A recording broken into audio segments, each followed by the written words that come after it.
I am the Griot, and I welcome you to Griot's What If. Today, we journey to a place often misremembered, a time when the giants of the Nile cast a shadow far greater than many dare to imagine. Did you know that long before Alexander the Great ever dreamed of conquering Egypt, the Egyptians themselves possessed a navy formidable enough to dominate the eastern Mediterranean? Forget what you've been taught about the Greeks being the undisputed masters of the seas. What if the pharaohs, driven by an ambition far grander than mere border skirmishes, had turned their gaze not eastward to Mesopotamia but northwestward towards the burgeoning fragmented settlements across the Great Green Sea to the lands we now call Greece? Imagine, if you will, a world where the very cradle of Western civilization was instead the northernmost province of a vast African empire.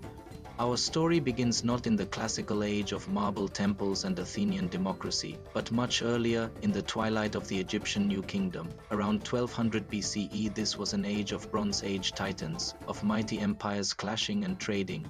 Egypt, under pharaohs like Ramesses II and III, was a superpower rich in gold, grain, and a spiritual tradition that had endured for thousands of years. Their monuments touched the sky, their scribes recorded the secrets of the cosmos, and their armies were the envy and terror of the ancient world. But across the waves, in a land of jagged mountains and scattered islands, something new was stirring. These were the Mycenaeans, the Minoans, and later, the early city-states that would eventually give rise to Athens and Sparta. They were nascent, vibrant, but crucially disunited. They were innovative, yes, with their linear scripts and early philosophies, but they lacked the centralized power, the sheer, overwhelming might of the Nile. They were fractious, often at war with each other, ripe for a truly unified power to sweep them into a new order. Now, the official histories speak of Egyptian contact with these Aegean peoples as primarily trade exotic goods flowing in both directions. But what if this relationship had been fundamentally altered?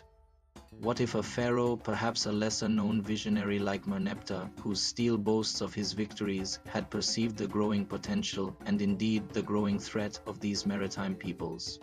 Not as a simple trading partner, but as a strategic vacuum, an opportunity to extend the benevolent, yet absolute, rule of Mot beyond the traditional boundaries of Kemet. Our point of divergence, our singular ripple in the river of time is this.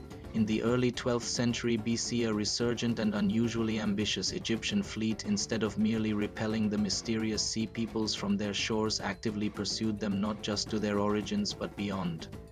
A series of exceptionally bountiful harvests in Egypt and an unprecedented consolidation of naval resources under a particularly shrewd pharaoh, let us call him Sekhemra, mighty Isri, allowed for an expedition of a scale never before attempted. Sekhemra, observing the constant internecine conflicts among the Aegean city-states, saw not weakness, but an opportunity to bring order, to impose the divine will of the gods upon a land he deemed chaotic and unguided. His admirals, emboldened by their victories against the sea peoples, spearheaded a daring campaign. Imagine the shock, the terror, as Egyptian triremes, their sails emblazoned with the eye of Horus, landed on the shores of scattered Greek settlements. The clash would have been immediate and brutal.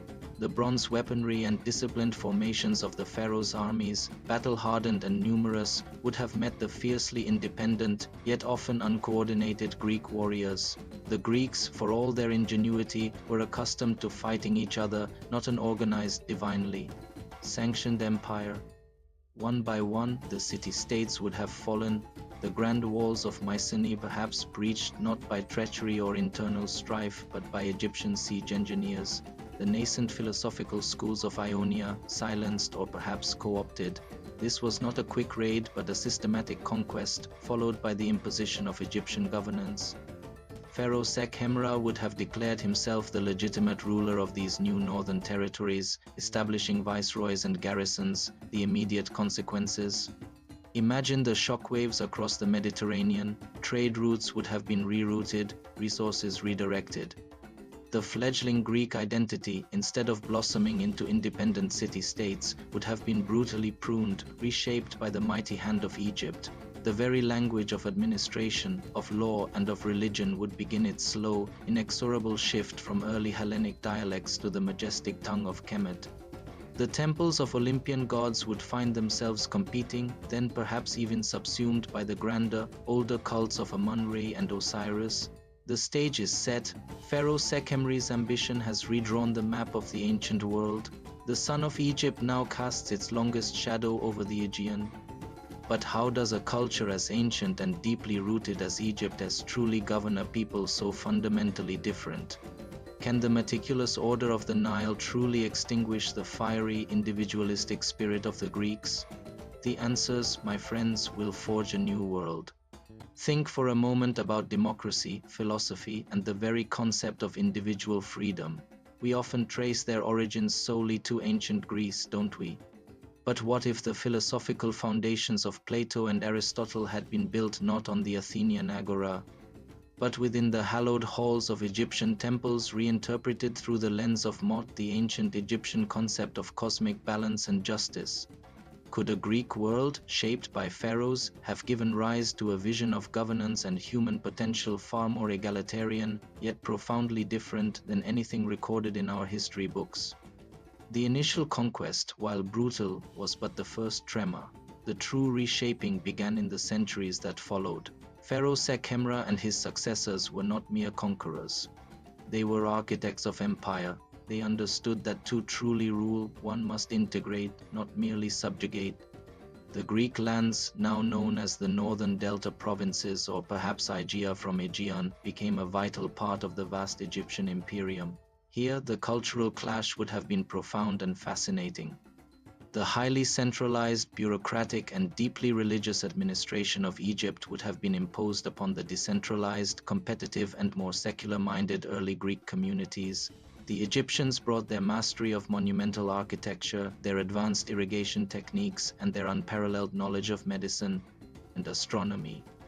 Grand temples to Amun-Re, Hathor, and Thoth would have risen alongside and eventually overshadowed the smaller shrines to Zeus and Hera, but resistance, subtle and overt, would have simmered.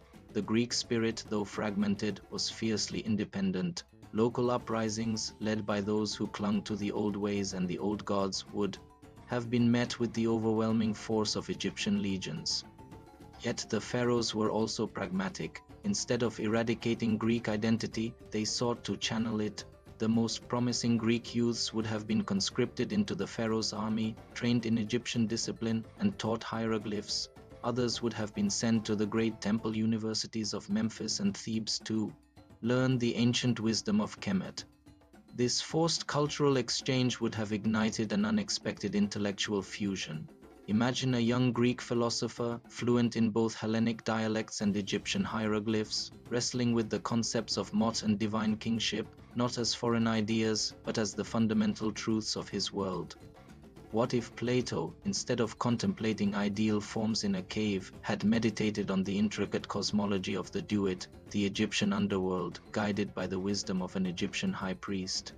His republic might have envisioned not a democracy or an aristocracy, but a divinely guided meritocracy, led by philosopher kings steeped in the sacred traditions of the Nile.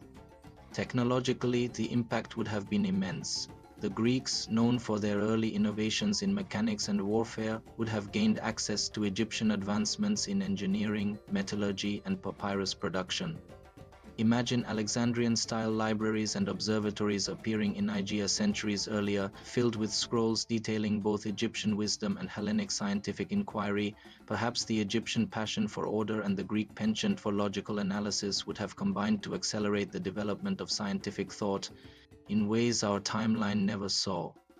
Instead of independent technological evolutions, we see a convergence, a synthesis. Economically, the Greek lands would have been integrated into the Egyptian trade network, bringing immense wealth and resources. Their olives, wine, and timber would flow south, while Egyptian grain, papyrus, and skilled artisans would flow north.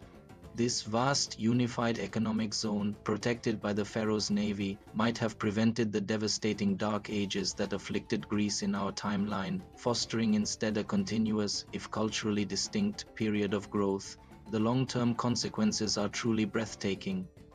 A world without the independent Greek city-states means no Persian wars as we know them, no fully blossomed Athenian democracy, no Spartan ethos in isolation, Instead, we have a unified Afro-Hellenic civilization. Perhaps even the Roman Republic, emerging later, would find itself facing not fragmented states, but a single, ancient and deeply entrenched Egyptian empire extending across the Mediterranean, a challenge of an entirely different magnitude.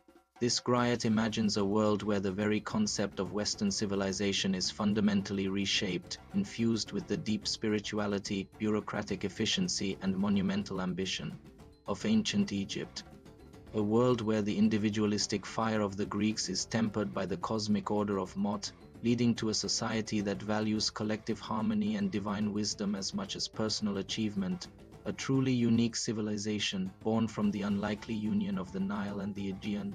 And so, my friends, we see that the whispers of what if are not merely idle musings.